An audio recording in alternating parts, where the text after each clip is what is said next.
Hello friends, today we will discuss Fire and Ice written by Robert Frost, जो आपके high school वाले syllabus में अभी newly add हुआ है। ये पोएम, उसके बारे में हम लोग बात करेंगे। ये टोटली सिंबॉलिक पोएम है, पूरा मेटाफर है ये पूरा बेस्ड। हम यहाँ पे आइस और फायर, इसमें जो पोएम लिखी हुई है, अगर हम उसका मीन निकालेंगे तो बिल्कुल अलग निकलेगा, क्योंकि ये सिंबॉलिक पोएम है। मतलब यहाँ पे बात कुछ और करी जा रही है, लिखा दूसरी तरीके से गया है।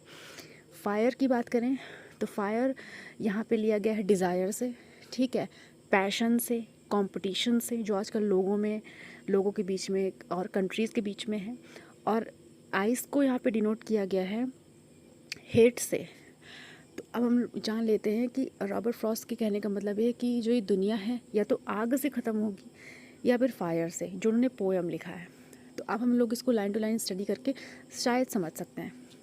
सम से the world will in in fire, कुछ लोग कहते हैं कि जो दुनिया है वो आग से ख़त्म हो जाएगी। सम से इन आइस, और कुछ लोग कहते हैं कि दुनिया बर्फ़ से ख़त्म हो जाएगी। इट मीन्स कुछ लोग कहते हैं आग से ख़त्म हो जाएगी। इट मीन्स जो लोगों के बीच में कुछ अलग करने की, सबको पीछे छोड़कर आगे निकल जाने का जो पैशन है, जो इच्छा है, वो दुनिया को ख़त्म कर देगी, कंपटीशन ख़त्म कर देगा।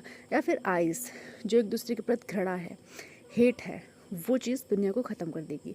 From what I have tested of desire I hold with those who favour fire.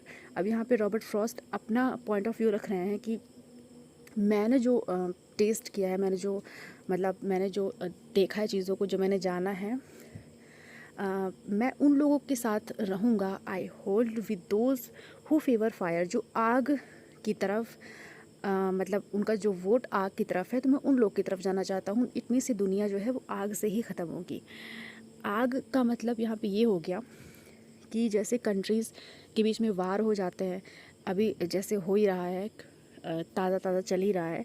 तो उसमें मतलब उसमें क्या हो रहा है, धरती पे क्या कहते हैं, गर्मी ज़्यादा बढ़ रही है, एक दूसरे के ऊपर मिसाइल्स छोड़ी जा रही हैं, बमबारी हो रही है। तो उससे क्या हो रहा है, धरती पे आग का जो है वो ज़्यादा बढ़ रहा है। आइस आइस तो एक घृणा मीन्स एक क्या कहते हैं, वो तो एक फीलिंग है, ठीक है, वो है नहीं कहीं पे। साइंटिफिक रीज़न से आग वाला जो पॉइंट है वो बिल्कुल सही है। मतलब ये फेवर करते हैं हमारे रॉबर्ट फ्रॉस्ट भी, ठीक है। I think I know enough of hate, मुझे लगता है कि मैं घृणा के बारे में पूरी तरह से जानता हूँ, ठीक है। घृणा करने से आग उत्पन्न नहीं होती, वो आइस है, वो आइस की तरह लोगों को ख़त्म कर देगी। पानी अगर पूरी तरह से जम जाएगा तो इंसान कितने दिनों तक ज़िंदा रह सकता है, ठीक है।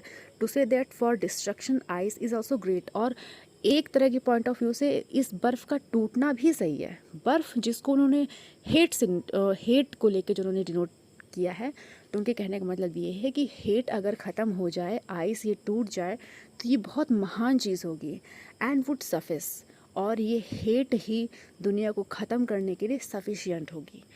तो बस इतना सा था मतलब इस छोटी सी पोएम का, जो कि बिना समझे बिल्कुल भी नहीं हमें समझ आ सकता था, क्योंकि सिंबॉलिक पोएम है। फायर और आइस, यहाँ पे आग और पानी और बर्फ़ की बात की ही नहीं जा रही है। यहाँ पे बात करी जा रही है हेट की, पैशन की, कंपटीशन की, लोग जो एक दूसरे से ईर्ष्या द्वेष कर रहे हैं आजकल, उसकी। तो मेरे हिसाब से मैंने बिल्कुल इनफ इसको मैंने एलेबोरेट कर दिया है, और बिल्कुल सही है हिंदी में। बाकी फिर आप लोग इसको अच्छे से पढ़िएगा।